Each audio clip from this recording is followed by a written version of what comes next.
해법을 찾는 토론 이슈앤 직설 시작합니다. 2년여 만에 사회적 거리두기가 전면 해제됐습니다. 코로나 팬데믹 이전처럼 식당과 카페에는 사람들이 가득 차고 늦은 밤까지도 거리엔 활기가 넘쳐나면서 내수 회복에 대한 기대감이 나오고 있는데요. 하지만 고물가 상황 속에서 경기 회복이 간단치 않을 것이라는 신중론도 만만치 않습니다. 엔데믹 시대 경제는 앞으로 어떻게 흘러갈지 지금부터 전망해 보겠습니다.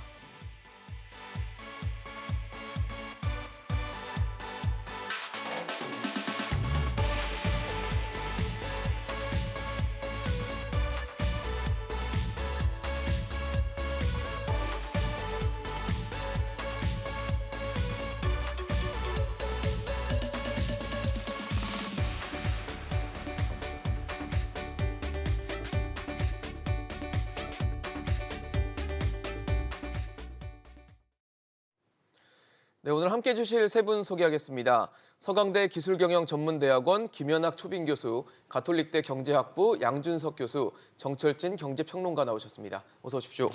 안녕하세요. 안녕하세요. 네, 참 길었습니다. 2년 한 1개월 정도 지나서 영업시간 제한, 또 사적 모임 인원 제한이 사라졌습니다. 사실 뭐 당장 밤 분위기만 봐도 좀 상당히 달라진 모습들을 아마 뭐 언론을 통해 접하시든 아니면 뭐 이렇게 직접 아마 보시는 분들도 많이 계셨을 텐데 어떠세요, 교수님? 어떤 사회 이제 그동안 좀 침체됐던 우리 경제, 특히 내수 소비 좀 활력이 돌 수 있는 계기가 될 거라 보십니까? 네, 일단 뭐 거리 제한이 완전히 풀림으로 해서 내수 소비 진작에는 일정 부분 도움이 될 것으로 생각이 됩니다만은 길게 보면 그 효과가 과연 오래 갈까 하는 의문도 있습니다.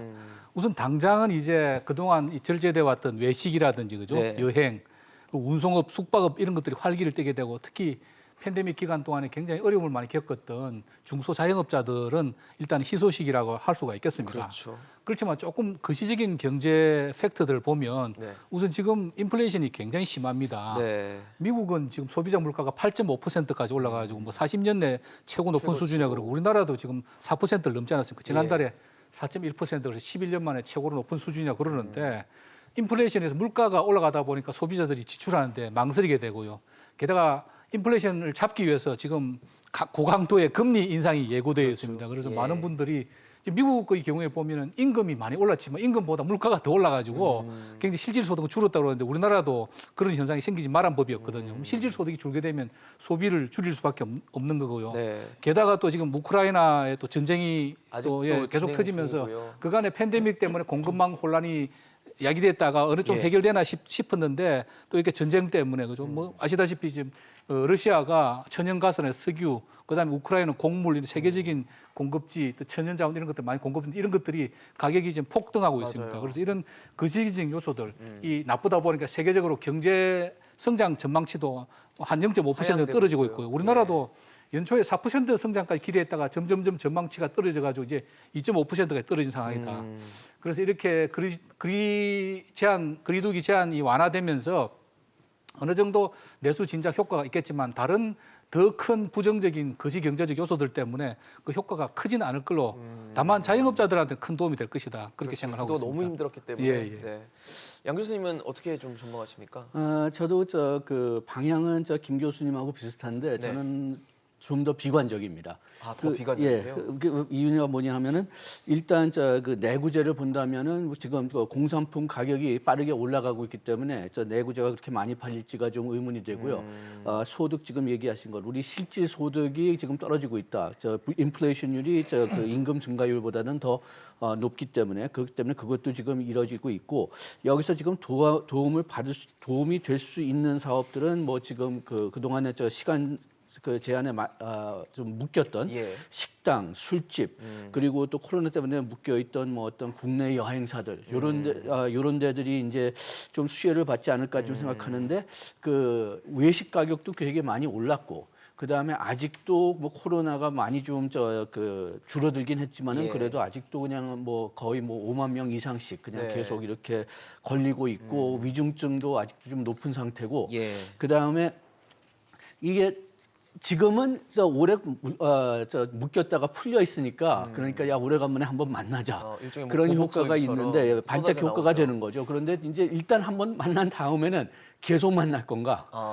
그거는 좀 의문이 있고, 지속에 대한. 의무가 있고 해외 여행은 아직까지 높은 유류비가 걸려 있고 그다음에 또 어떤 나라들은 코로나는 묶여 있기 때문에 국내 여행은 조금 좀 나아질지 모르겠지만 해외 여행은 좀 안 풀릴 것 같고 그다음에 소매가 지금 잘 안 되고 있는 데가 많은데 소매는 전에도 그래도 거의 다 풀었었거든요. 그냥 이게 전화만 대기만 하면 됐었지. 네네. 뭐 그렇게 큰 문제가 없었기 때문에 전화 가지고 확인하는 거하고 1시간 더 영업해 주는 데 따라서 뭐 소매가 많이 늘까?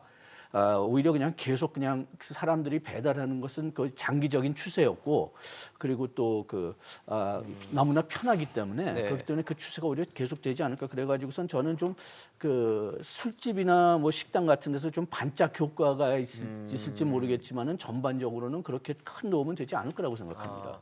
뭐 비관적으로 말씀을 주셨는데 사실 두 분 입장이 좀 비슷한 것 같습니다. 어쨌든 뭐 잠깐 반짝 이렇게 좀 이제 그동안 너무 침체돼 있었기 때문에 호황을 보는 부분도 존재는 하겠지만 오래 지속될지에 대해서는 조금 부정적인 시선도 있는 것 같습니다. 평론가님, 사실 이런 부분들이 주식시장에도 반영이 좀 되는 것 같은데 주식시장은 최근에 이 사회적 거리두기가 해제가 된 이후에는 좀 어떤 변화들이 일어나고 있나요? 주식시장도 우리 두 분 교수님이 이야기했던 그런 견해를 시세로서 반영을 하고 있습니다. 그러고 있나요? 네, 일단 기본적으로는 기대감은 분명히 존재하죠. 예. 그래서 요즘에 가장 인기 있는 테마가 리오프닝 관련주라고 해서요. 뭐 범 리오프닝 관련주, 여행, 숙박, 항공뿐만이 아니라 뭐 의류, 레저, 유통도 있고요. 영화관도 있고 엔터주도 실제로는 리오프닝주입니다. 이제 콘서트 공연장에 가게 되는. 근데 이런 종목들의 시세를 좀 보면 일단은 주기는 줍니다. 한번 주는데 네. 이것은 그동안에 억눌려 있었던 거에 대한 기대 프리미엄을 줬는데 네네. 우리가 원하는 것은 뭐 꾸준히 시세가 난다든가 그렇죠. 지속적인 부분인데. 이 지속적으로 상승하는 부분인데 아직까지는 한번 줬던 종목들이나 업종은 이제 기다리고 있는 것 같아요. 왜냐? 실질적으로 기대감은 반영을 해줬고요. 예. 그것이 실적으로 또 통계와 지표로도 반영될지는 시장은 굉장히 확인하고 싶어한다 이렇게 볼 수가 있겠습니다. 반면에 이 정반대에 있었던 사이드들, 네네. 즉 코로나19 덕을 봤다고 해야 될까요? 여기에 대해서는 아주 혹독하게 이제 가격 하락이 나오고 있는데요. 당장 오늘 새벽에 넷플릭스 같은 경우에는 창사 초유로 가입자가 감소하는 이제 그런 맞아요. 재료가 있지 않았었습니까? 예. 35%나 폭락입니다. 폭락이죠. 네. 뭐 대형주가 하루에 그렇게 무너졌다는 거니까 즉 이제 코로나19 수혜주들한테는 거침없이 그 프리미엄을 깎아주는데 우리가 지금 생각하는 이제 소위 말하는 리오프닝 수혜주, 네. 엔데믹의 수혜주에 대해서는 아직은 시장은 좀 더 확인하고 싶어하고 테스트를 하고 싶어하는 이제 그런 모습들이 주가에도 녹아나 있다 이렇게 볼 수 있겠습니다. 조금 더 확인을 하고 싶어한다라고 평가를 해주셨습니다. 사실 최근에 뭐 아까 세 분 다 말씀을 주셨지만 긴축의 시대를 접어들면서 한국은행도 기준금리를 올리고 있고 가파르게 이 상승하고 있는 물가를 좀 억제하려는 노력들을 계속 지속하고 있는데 사실 거리두기가 해제된다는 거는 뭐 지속적일지 단기적일지 모르겠지만 일시적으로라도 어쨌든 소비가 좀 진작될 수 있는 부분이 생길 거고 거기서 물가를 위로 올리는 상박 압력이 좀 가해진다면 결국 금리 인상의 효과가 좀 줄어들 수 있는 거 아니냐 아니면 금리 인상을 더 세게 좀 강하게 해야 되는 거 아니냐 이런 시선도 나올 것 같은데 교수님 어떻게 보십니까? 그러니까 지금 통화정책 당국에 딜레마가 있는 거죠. 그러니까요. 아시다시피 인플레이션이 심화가 되게 되면 금리를 올려가지고 소비를 억제함으로 해가지고 이제 물가를 잡는다는 낮추고 그 싶어 방법인데 하는데. 지금 그리 분위기가 제한을 해제되면. 풀면은 소비를 진작시키겠다는 그렇죠. 거고 지금 통화 당국의 그 금리 인상 정책하고는 반대로 엇박자가 가는 나는 거죠. 거고요.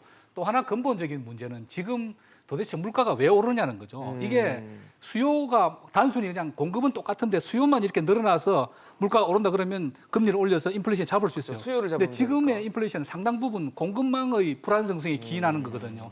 이를테면 이제 유가가 엄청나게 올라요.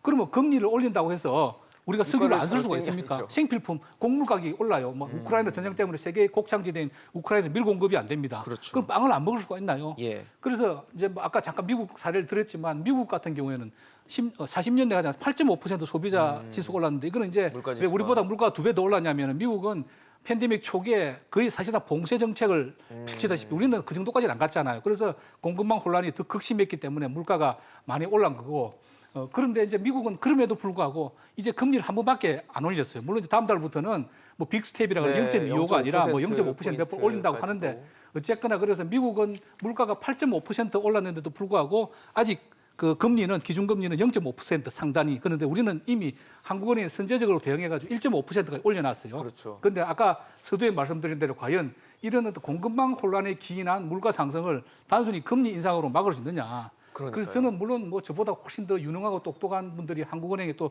새로 오신 총재도 굉장히 뭐 유능하신 분인데 네네. 이렇게 선제적으로 미국보다 계속 금리를 많이 올리는 것만이 방법이 그래서 물가를 잡을 수 있는가 하는 의문이 있고요. 그다음에 그러니까요. 그렇다면 공급망 이슈에 대해서 기본적인 해결책을 찾기 위해서 물론 우리 마음대로 되는 건 아닙니다. 그렇습니다. 뭐 전쟁도 있고 이런 것들이 있는데 대외적인 요인이 그래서 많죠. 이렇게 자꾸 뭐 선제적으로 미국 뭐 자본 유출을 방지하기 위해서 미국보다 선제적으로 금리를 올리는 건 좋은데 일단 우리나라도 물가가 많이 오르긴 했지만 미국만큼 그렇게 심각한 상황은 아닌데 지금 이 물가가 금리를 올릴 때마다 자영업자들, 일반 서민들까지 가계 지금 대출이 굉장히 많지 않습니까? 맞아요. 그리고 중소기업들, 대기업들 다 어려움을 겪고 있는데 그래서 이런 기업 측면에서 단순히 인플레이션을 잡겠다는 그런 목표도 물론 좋지만 기업이 지금 돈을 대출받아서 쓰고 있는 사람들 입장도 같이 고려하면서 정말 한국은행 새로 오신 총재께서 슬기로운 전략을 펼쳐야 되는데 자본 유출이라는 측면만 보고 미국보다 자꾸 선제적으로 올린다? 그게 맞는 정책인지 그건 조금 네. 개인적으로는 의문이 좀 참 있습니다. 어려운 상황이라고 좀 보여지는데. 한국은행 고민은 굉장히 많을 걸로 그러니까요. 생각합니다. 영 교수님 어떠세요? 거리두기 해제와 이 한은의 금리 정책이 좀 충돌을 할 수 있다는 우려에 대해서는? 뭐 이 염려는 전서부터 있었습니다. 왜냐하면은 우리가 지금 그 2020년, 2021년 저 코로나 때문에 많이 좀 잊어버렸지만은 우리나라 2019년이 그렇게 강한 경제는 아니었어요. 네네. 2018년도 좋은 해로 기억하지만 그 수출이 잘 됐기 때문에 내수는 그렇게 뭐 잘 되지 않았었는데 그런데 지금 코로나 때문에 아주 큰 쇼크를 받았다가 지금 다시 정상화되니까 좀 좋게 보이긴 하는데 그 2019년에 약한 경제로 돌아가는 거지 강한 경제로 가는 건 아니거든요. 네. 지금 그게 또 이제 수출이 우리가 잘 돼가지고선 좀 어느 정도 좀 숨겨 있긴 한데 수출도 보면은 이게 그 물가 상승 때문에 우리 수출액이 그렇게 많이 오른 거지 물량은 그렇게 많이 오르지 않았어요. 저 3월 통계를 보면은 그 수출은 18% 올라갔다고 했지만 물량은 6%밖에 안 올라갔습니다. 상당히 크게 기여한 게 우리나라 석유 제품. 석유 화학 제품이 그 가격이 거의 2배 늘었어요. 그래가지고선 금액이 많이 올라간 건데 그렇게 된다면은 그 한국은행이 금리를 계속 올려야 되느냐 내수 경제만 본다면 올리면 안 됩니다. 그렇지만은 지금 문제가 뭐냐 하면은 대외적인 요인이 가계부채 우리가 원래 네, 금리를 가계부채도 올리기 있고. 시작한 이유가 가계부채를 조절하기 위해서 그 주택 가격을 조절하기 위해서 올린 건데 그 요소는 지금 다시 좀 꿈틀거리고 있고 그 다음에 또 우리 원화의 평가 절하.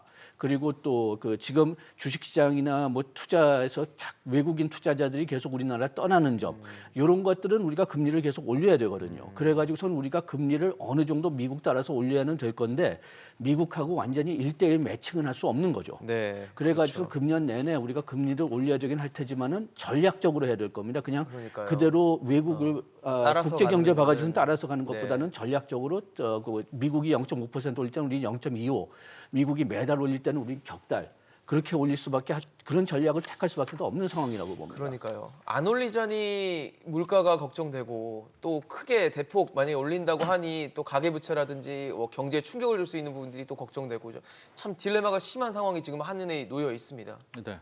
그래도 이창용 총재죠. 이제 오늘부터 예, 이제 임기가 총재가 시작됐습니다. 됐으니까요. 그 네. 동안의 청문회에서라든가 그 이전에 본인이 언급했던 이제 내용들을 좀 바라보면 일관되게 나왔던 부분들은 좀 있는 것 같습니다. 일단 긴축적인 뭐 자세는 트렌드는 유지하겠다. 왜냐하면 지금 뭐 전 세계적으로 일본하고 중국 빼고는 다 긴축 기조입니다. 그렇기 때문에 금리 인상은 이어가겠지만 앞서 말했던 부분들, 지금 한미 금리 역전 때문에 우리가 과거엔 우리가 미국보다 무조건 금리가 높아야 된다라는 어떤 그런 뭐 외제차익 강박으로 이런 부분들이 좀 선행적인 있죠. 투자. 금리 인상이 네. 있었었는데 그 금리 역전 부분에 있어서는 금리 역전 때문에 우리가 뭐 미국에 앞서서 금리를 올리거나 하지는 않겠다. 그러니까 즉 데이터라든가 지표들을 확인하겠다라는 것들도 함께 밝혔었던 부분들이 예. 있고요. 문제는 환율인 것 같아요. 그러니까 지금 환율이 왜 중요하냐면 네. 지금 나온 인플레가 앞서 우리 교수님도 얘기했지만 비용 견인 인플레이션이거든요. 그래서 원자재 가격이 급등한 상황이기 때문에 네네. 여기에 원화 약세까지 겹치면 수출과 내수 두 바퀴로 돌아야 되는데 수출 기업들도 어마어마한 타격을 받게 됩니다. 그렇겠죠. 그런 차원에서 아마 한국은행은 원달러 환율 관리 요 차원에서라도 이제 금리를 좀 올릴 것 같아요. 원화 강세를 유지하기 위해서라도 그러게요. 그런 뉘앙스도 이야기를 했었고 네. 부채 부분이 이 이창용 총재가 과거부터도 굉장히 많이 언급을 가계부채요? 했었더라고요.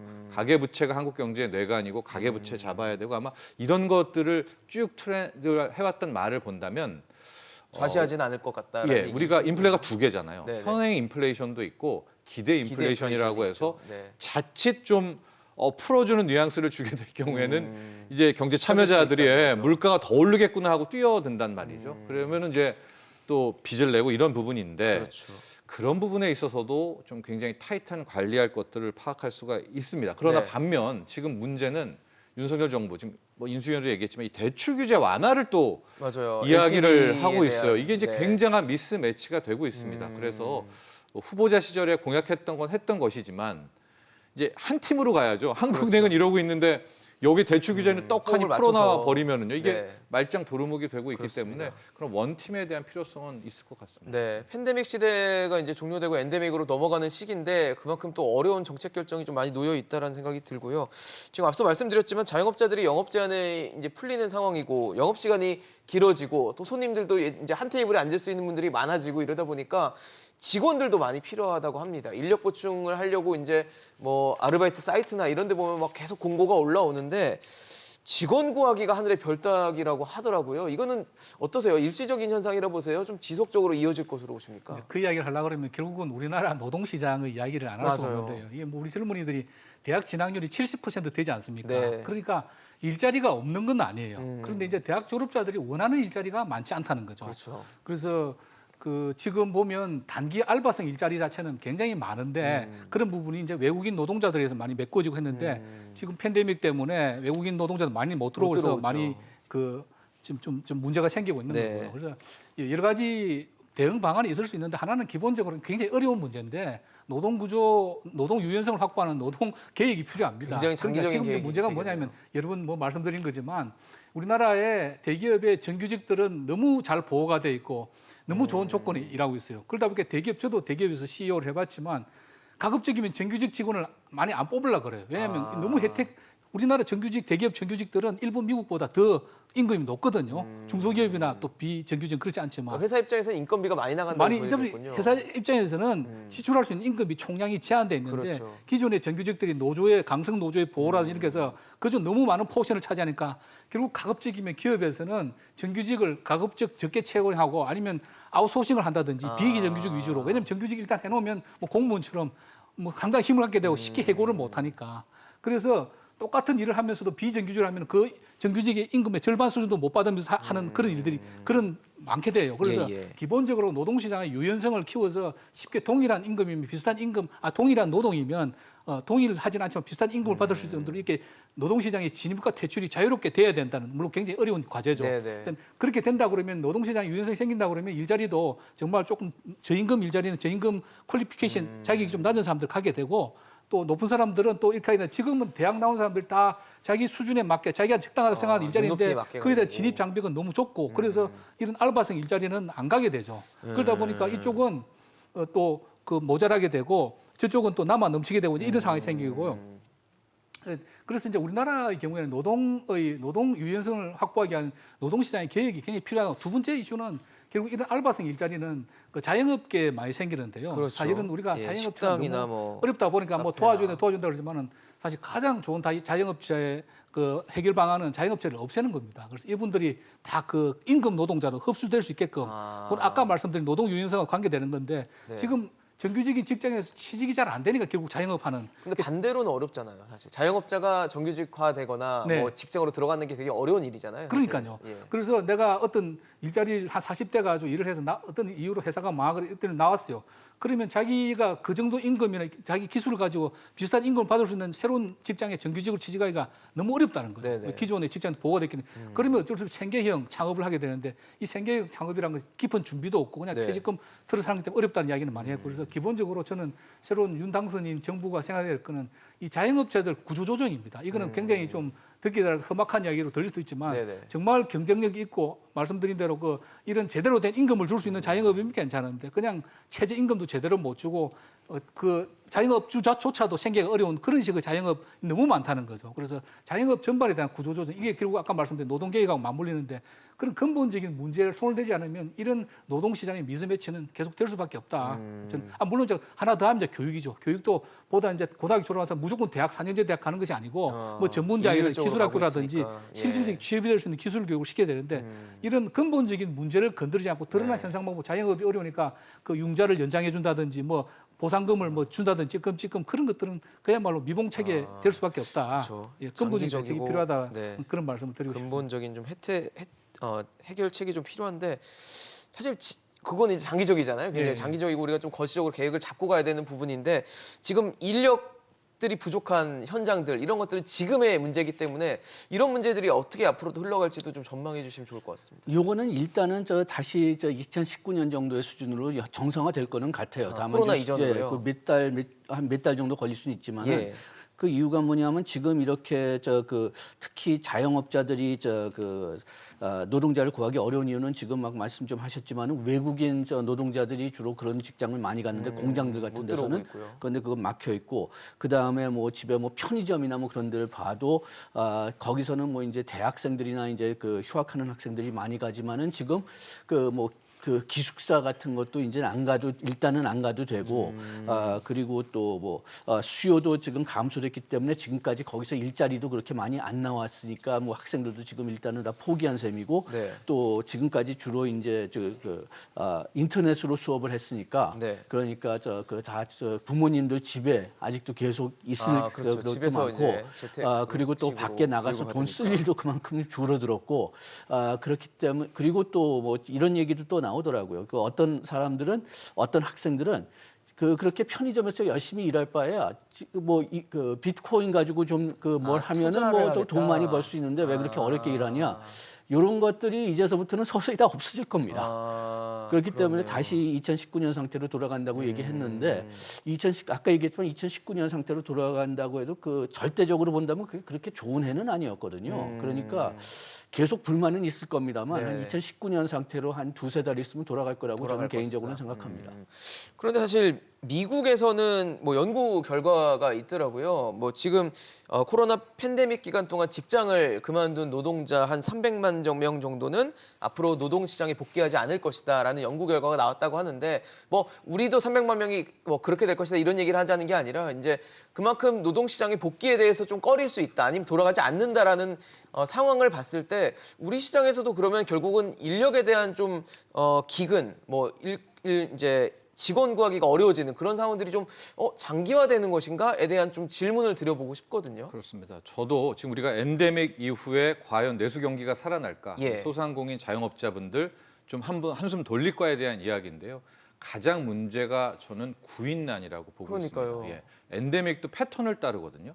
가령 뭐 코로나19 신규 확진자의 그 추이도 그랬었고요. 오미크론. 그 다음에 모습도 그런데 엔데믹이 먼저 왔던 나라들, 가령 미국 같은 경우를 보게 되면 지금 극심한 구인난입니다. 그런데 이 구인난의 패턴이 굉장히 좀 미스터리한 게요. 네. 실업률이 굉장히 좋아지고 있지 않습니까? 네. 그럼 뭐 다 취직해서 구인난인 건가라고 하겠지만 네. 그렇지가 않습니다. 즉 우리가 쉬었음이라는 게 네. 카테고리가 있는데 그렇죠. 고용 취업도 시장에 안 했지만 아예 구직 활동도 안 해버리는 노력을 안 하는. 예, 그러니까 네. 이 사람들은 실업자에서도 지금 빠져 있는 건데 아. 미국도 그러니까 실업급여도 뭐 몇십 년 만에 가장 최저치로 신청을 하게 되고 실업률도 좋게 나오고 그러니까요. 고용이 굉장히 이제 좋은 것. 네, 완전 예. 고용에 가깝다는 예. 표현이 나오는데 하고 실질적으로 구인난 때문에요. 미국의 대도시의 스타벅스 같은 경우에는 3개월만 일해달라. 6개월만 꾸준히 일하면은 이 $1,000를 그냥 주는 겁니다. 그래요. 보너스 같은 경우. 그 정도로 사람이 귀하다는 얘기예요. 사람이 귀합니다.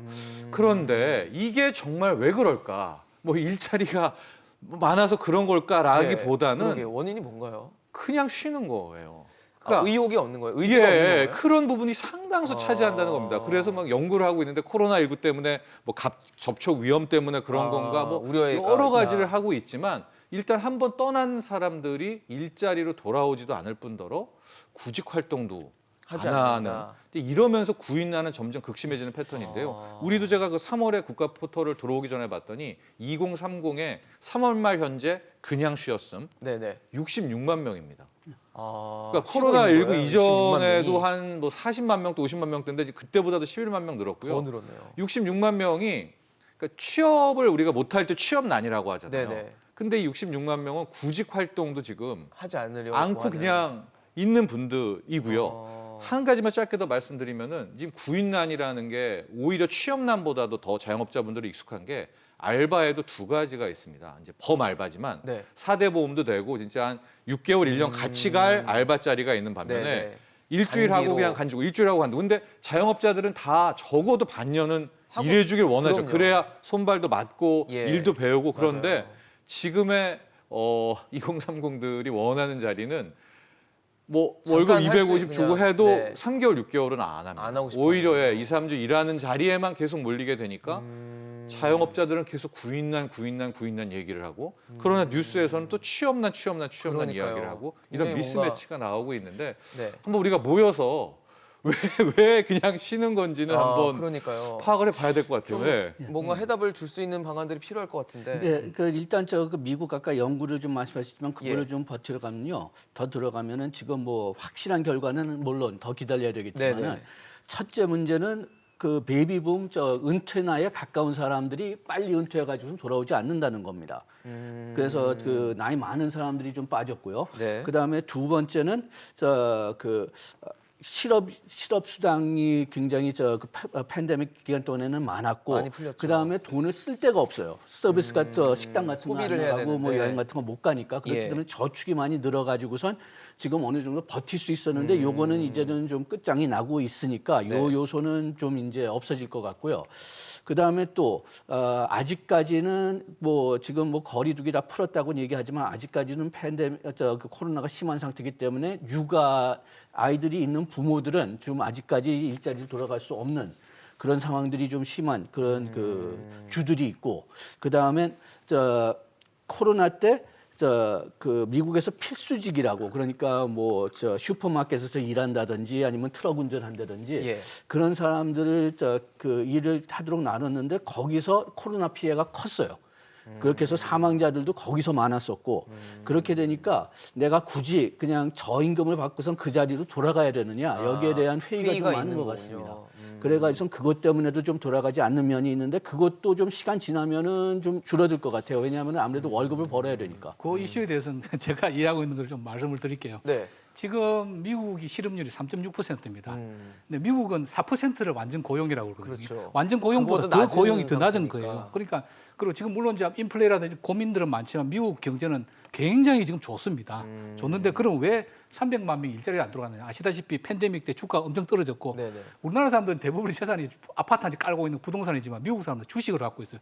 대개 연금 펀드라든지 뭐 네네. 이런 펀드 형태로 가지고 있거든요. 미국 사람들 70% 자산이 주식이에요. 그런데 이 주식 주가가 한 2년 동안에 두세 배가 올라간 거예요. 그래서 웬만한 중산층이면 주식으로 수십억을 가지고 있습니다. 그러다 보니까 말씀하신 대로 자산이 베이비 부모들 늘었네요. 뭐 저 나이 때죠. 이제 뭐 일하다가 힘도 들고 뭐 팬데믹 있는데 리타이어를 하고 나서도 수십억의 재산이 있으니까 그렇네요. 굳이 돌아갈 이유를 못 느끼는 거예요. 그렇죠. 그래서 동기가 고용률은 높아지지 않았는데 실업률은 뚝 떨어지는 거예요. 이게 그렇게 뭐 쉬었어 헛소네요, 우리 일종의. 표현되는. 네. 그러니까 나는 여유가 있으니까 이제 나이도 먹고 일 안 할래 이런 사람들이 300만이라는 겁니다. 근데 그래서 지금 이제 미국 정부에서는 미국 지금 이제 최고의 과제가 인플레 잡는 거 아닙니까? 그렇죠. 그래서 지금 뭐 연준 총재도 뭐 맨날 그 인플레가 우선순위다. 지금 뭐 바이든 대통령이 인기가 너무 없는데 인플레 때문에 인기가 없는 거거든요. 그래서 지역 그 페드 멤버들이 지역 연방은행 총재들도 계속 돌아가면서 주식에 찬물을 꼈는 이야기 하고 있는데 그 이야기가 너무 사람들이 주식으로 자산이 많으니까 네네. 이 찬물을 껴 주가를 떨어뜨리면 자기 가지고 있는 자산이 줄잖아요. 그럼 네네. 이래야 되겠다. 노동시장에 나올 그래서 것이다. 노동시장으로 그거는 뭐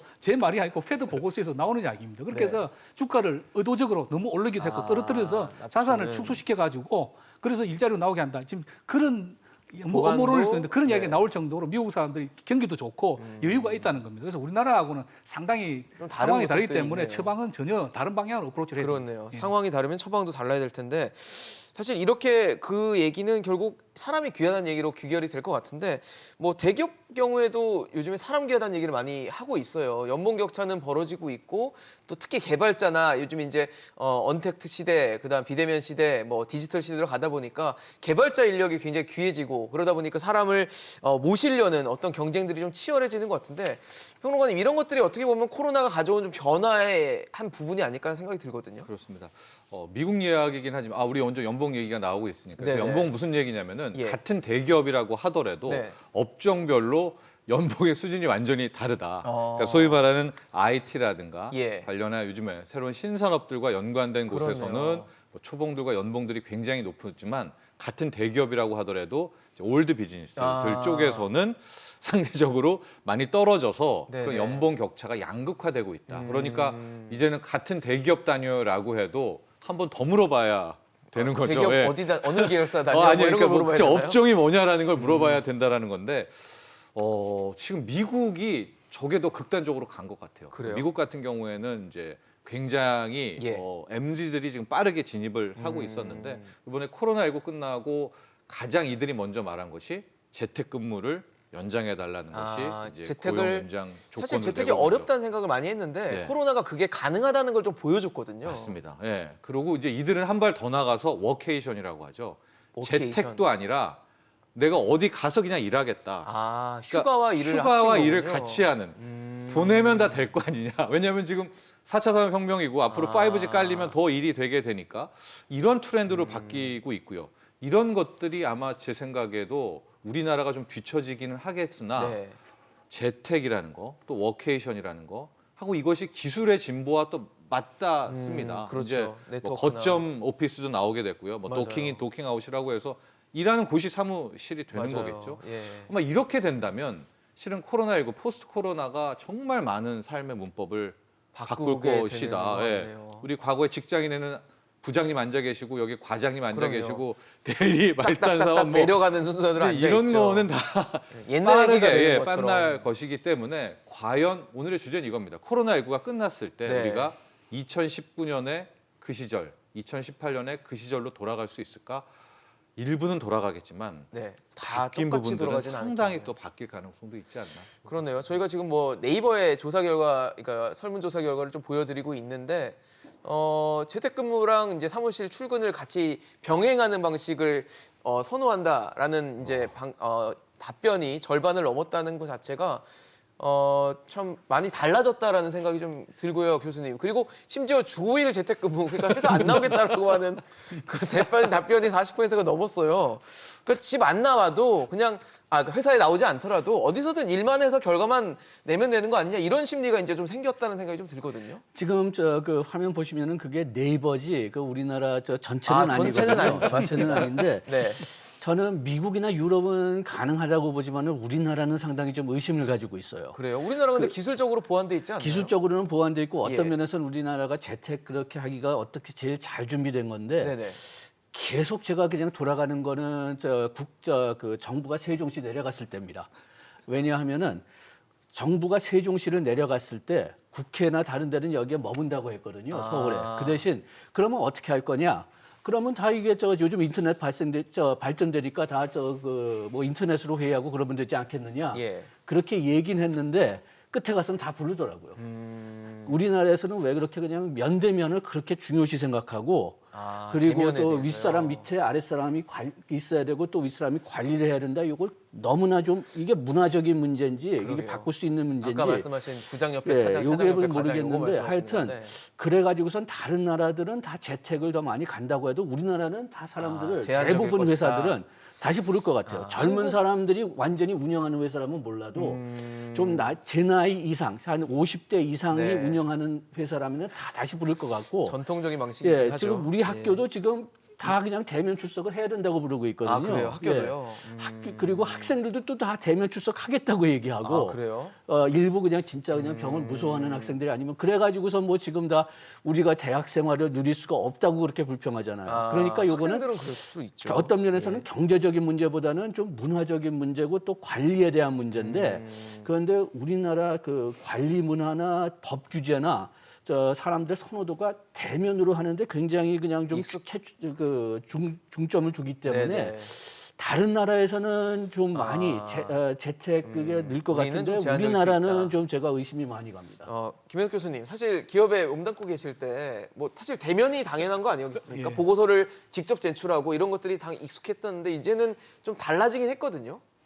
그 정평론가 말씀하셨지만 다시 돌아갈 수 없을 것 같아요. 그 전으로. 예, 그래서 좀 교수님하고 조금 의견이 다른데 네네. 업종에 따라서 다릅니다. 일테면 그렇죠. 제조업 같은 생산 라인에 거대한 설비나 장치가 있고 그 라인에서 내가 맡은 뭔가를 바를 일을 해야 되는. 되는 그거는 출근해서 일을 해야 되는 게 그럼요. 맞는데 뭐 소프트웨어 개발자라든지 전문직 집에서 뭐 콜센터 직원도 마찬가지고 네네. 집에서 내가 PC 하나 놓고 일할 수 있는 그런 업종이라면 그건 굳이 그쪽으로 뭐 갈 현장에 수밖에 나오지 없는 거예요. 않더라도? 그래서 앞으로 굉장히 양극화되지 않겠나 싶고요. 이게 저도 대학에서 가르치고 있지만 저는 이제 학부를 하지 않고 대학원생들을 가르치거든요. 네네. 그리고 이제 제가 몸담고 있는 기술경영전문대학원은 이제 직장인들이 많습니다. 풀타임 학생들보다는. 네네. 그래서 물론 이제 오후 수업, 저녁 수업이나 주말 수업도 있고. 그렇겠네요. 그러니까 처음에는 얼굴 못 보니까 교수님 빨리 학교에서 뵙고 싶어 그러다가 이게 한 2년 정도 지나니까 왜냐하면 또 직장 갔다가 또 학교 왔다가 맞아요. 이 서울 시내 얼마나 이동들이 교통 있으니까. 막힙니까? 그냥 집이나 아니면 일찍 퇴근 못하면 사무실에 앉아서 저녁 수업 듣는 걸 지금 오히려 선호를 해요.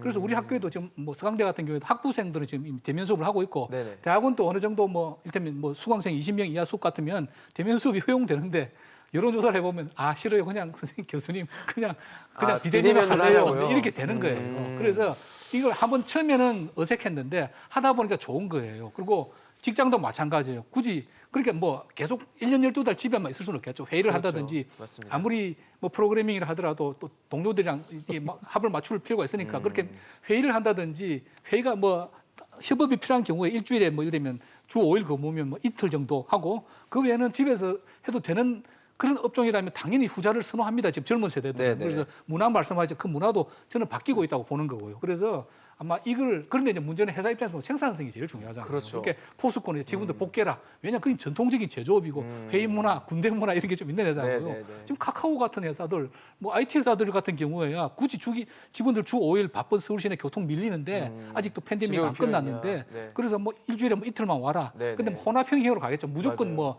집에만 있으면 이게 도덕적 해이라든지 그렇죠. 있을 수가 있으니까. 그래서 혼합형, 그게 가능한 회사들 같은 출근도 경우는 되면서 재택도 하는. 완전히 옛날처럼 주 5일 출근 이거는 없어지고 가급적이면 생산성이 제외되지 않는 범위 내에서는 직원들의 바라는 희망에 따라서 상당 부분 재택근무를 많이 좀 가는 방향으로 갈 거다. 다만 그건 업종에 따라서 분명히 다르다. 네. 그렇게 저는 갈 거라 봅니다. 그렇네요. 말씀을 주신 것처럼 뭐 기업에서는 아까 업종별로 좀 다르고 그리고 속도의 차이나 국가별 어떤 다른 부분들이 존재를 하겠지만 분명한 건 변화가 일어나고 있다는 것 같습니다. 그렇지만 이제 자영업자들은 여전히 근심이 많고 걱정이 남아 있습니다. 지난 2년간 영업 제한이나 인원수 제한 등으로 여러 가지 어려움을 겪으면서 대출을 많이 받았거든요. 지난 2년 동안 받은 금액이 909조 원 정도 되면서 2년 만에 한 30%가 넘게 대출이 늘었다고 해요. 그러니까 어떻게 보면 버티기 위한 대출이었을 것 같다는 생각은 드는데 최근에 이제 금리도 오르고 이러다 보니까 부담이 더 커질 것이고 그러면 이제 자영업자 소상공인에 대한 어떤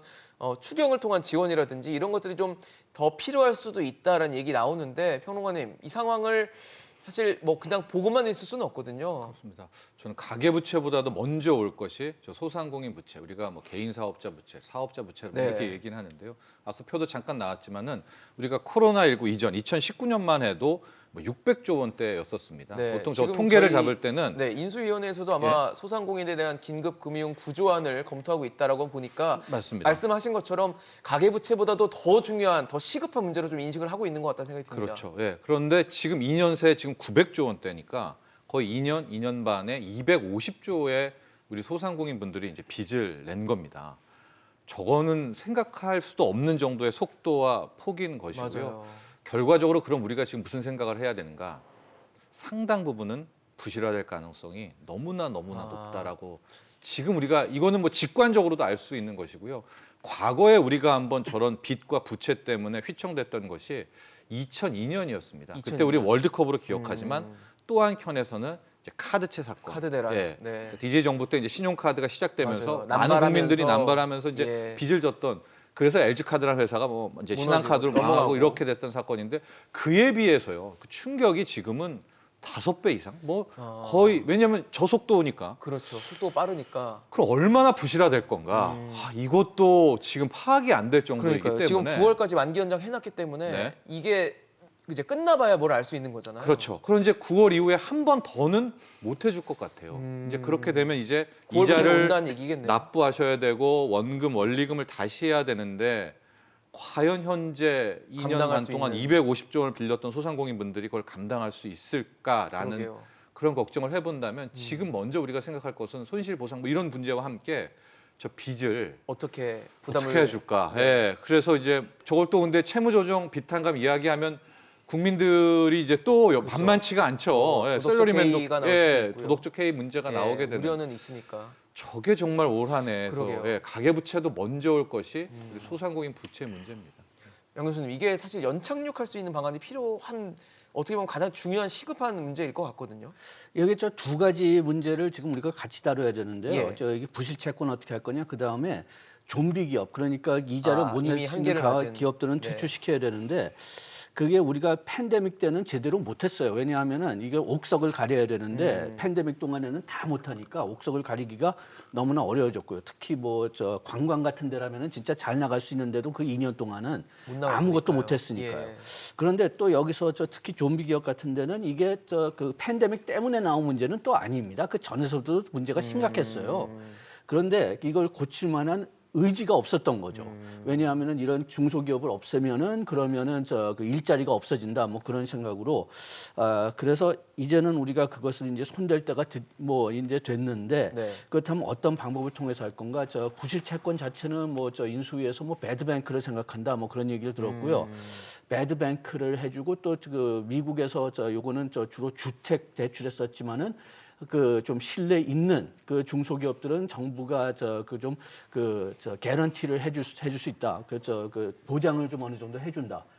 그래가지고서 만약 이런 기업들이 돈을 못 갚으면은 그러면 정부가 대신 뭐 해주겠다. 뭐 일종의 뭐 보험 비슷하게 그렇게 하는 방법을 택할 수 있겠지만은 모든 그 중소기업은 그렇게 해줄 수가 없습니다. 네. 그렇기 때문에 살 수 있는 거하고 살 수 없는 것의 분간 작업을 지금 시작해야 될 텐데 정치적으로도 그렇고 경영 차원에서도 그렇고 우리가 그럴 그 경영적인 인프라가 있느냐, 그 다음에 또 정치적인 의지가 있느냐 둘 다 있어야지 되거든요. 그런데 그러니까요. 둘 다 지금 없어가지고선 좀 걱정됩니다. 걱정이 되네요. 지금 어쨌든 코로나 때문에 그동안 보지 않게 해서 덮어놨던 것들이 좀 이제 드러나야 될 때가 다가왔고 그런 상황 속에서 대외적인 요인은 또 좋지가 않아요. 그러다 보니까 세계 경제 전망률도 이제 성장 전망률도 낮아지고 있고 우리나라도 거기에서 또 빠지지 않고 있습니다. 거기에 아까 김혜경 교수 말씀 주셨지만 우크라이나 전쟁도 여전히 유효한 상황이기 때문에 올해 만만치 않을 것 같거든요. 예. 우선 아까 뭐 자영업자 간단히 제가 좀 추가로 말붙이면 제가 네. 장 교수님 말씀에 전적으로 동의하는 게 이제 모멘트 오브 트루스 진실의 순간이 다가왔습니다. 맞습니다. 자영업체는 팬데믹이 아니어도 대부분 굉장히 어려웠습니다. 그 중소기업, 좀비기업들 마찬가지고 그런 것들이 팬데믹 때 같이 어렵다 해서 뭐 묻어간 거예요. 그러니까요. 근데 정말 안 보이게 된 거죠, 이제 일단. 정말 팬데믹이 없더라도 자생할 수 있는 기업, 자영업체하고 없는 기업 나눠되고 우리가 IMF 이후에 뼈아픈 구조조정 겪지 않았습니까? 자영업체 그렇죠. 구조조정이 아픈 과정이지만 필요하다는 생각이 들고요. 너무 비관적인 말씀만 드렸는데 지금 미국의 그 8.5%라고 소비자 물가 지수 네. 이제 피크라고 생각하는 견해들이 많아요. 근데 이제 우크라이나 전쟁 때문에 그게 조금 연장될지도 모른다 우리가 있는데 뒤집어 말하자면 이제 팬데믹으로 인한 공급망 혼란은 어느 정도 좀 안정기에 접어들고 있고 뭐 언제 끝날지 모르겠지만 지금 뭐 영원히 갈 전쟁은 아니니까 우크라이나 네. 전쟁만 마무리된다 그러면은 오히려 지금 굉장히 어두운 전망들만 많이 나오고 있는데 세계 경제 혹은 주가가 다시 풀릴 수 반등하는 있는. 풀릴 수도 있는 그런 모멘텀은 가지고 있다. 네, 뭐 네. 부정적인 이야기는 말씀 많이 드렸으니까 네. 그럼 마지막으로 좀 말씀드리겠습니다. 알겠습니다. 평론가님은 어떠세요? 지금 사실 경기 둔화에 대한 시그널들, 그다음에 그런 조짐들, 그다음 변수들 이런 것들이 너무 많이 남아 있다 보니까 아마 보시는 시청자 여러분들도 걱정이 참 많다 올해 쉽지 않을 것 같다 이런 생각 하실 것 같거든요. 네. 원자재인 것 같습니다. 원자재. 예, 결과적으로 원자재는 뭐냐? 자원의 무기화에 각국이 그렇죠. 이제 각제도상으로 가게 근데 우리는 되면서 그거에 좀 약세 아닌가요? 예, 그렇게 되고 있기 때문에 가장 핵심적인 원자재는 이제 유가를 잡아야 되는 겁니다. 저 네. 유가를 못 잡으면 유가가 왕이거든요. 원자재의 네. 왕. 뭐 다 오랜 따라가는 기간. 부분이기도 있어서 뭐 나중에 또 원자재는 얘기를 하겠지만 과연 미국이 쉐일 오일을 개발해 주느냐 바이든이 자신의 정책을 뒤엎고 이것이 결국 마지막에 하나의 선택이 남아 있지 않을까. 왜냐하면 지금 오페크 같은데 절대 증산 안 해줄 것 같거든요. 그러니까요. 예. 계속 안 하겠다고 하고 그렇게 있으니까. 되니까 그 부분이 결과적으로 하나의 변곡이 될 수밖에 없지 않나 또 보여집니다. 그게 조금 문제가 될 수 있는 네. 게 팬데믹 동안에 그 CL 오일 생산 업체들이 한 30%가 반 정도가 망했어요. 그래가지고선 지금 그 CL 오일 생산을 못 늘리는 이유 중에 하나가 그때 뭐 회사 자체들이 망했고 그다음에 그 회사들이 지금은 그러면은 자기네들도 망하게 하기 위해서 현금을 쌓아놓는다. 배당금으로 투자자들한테 돈을 돌려준다고 해가지고선 그 공급량 늘리는 것을 지금 생각을 안 하고 있는 거거든요. 그래서 저는 오히려 좀 늘린다면은 오펙이 늘리는데 희망을 걸어야 될 것 같고 오히려. 첫째로는요. 그다음에 둘째로는 오히려 기름은 그냥 오펙이 늘려주면은 문제를 좀 어느 정도 해결될 수가 있는데 더 걱정되는 게 곡식입니다. 곡식은 물량을 다른 곳에서 늘리려면 최소한 6개월 내지 1년 시간이 걸리니까 걸리네요. 네. 그러니까 이것은 좀 장기화되지 않을까. 그래서 저는 오히려 개인적으로 곡식이 더 걱정돼요. 알겠습니다. 참 거리두기가 전면 해제되면서 식당과 카페에 활기가 돌고 있죠. 하지만 이것이 얼마나 지속될 수 있을지 그리고 앞으로 수많은 변수와 또 우려들이 어떻게 더 현실화될지 걱정이 많은 상황입니다. 좋은 경기 그리고 좋은 경제를 다시 한번 회복시키기 위해서는 여러 가지 정책적, 사회적 노력이 좀 필요할 것으로 보입니다. 오늘 김연학 교수, 양준석 교수, 정철진 평론가와 함께했습니다. 이슈앤잭son 오늘 준비한 소식은 여기까지입니다. 지금까지 시청해주신 여러분 고맙습니다.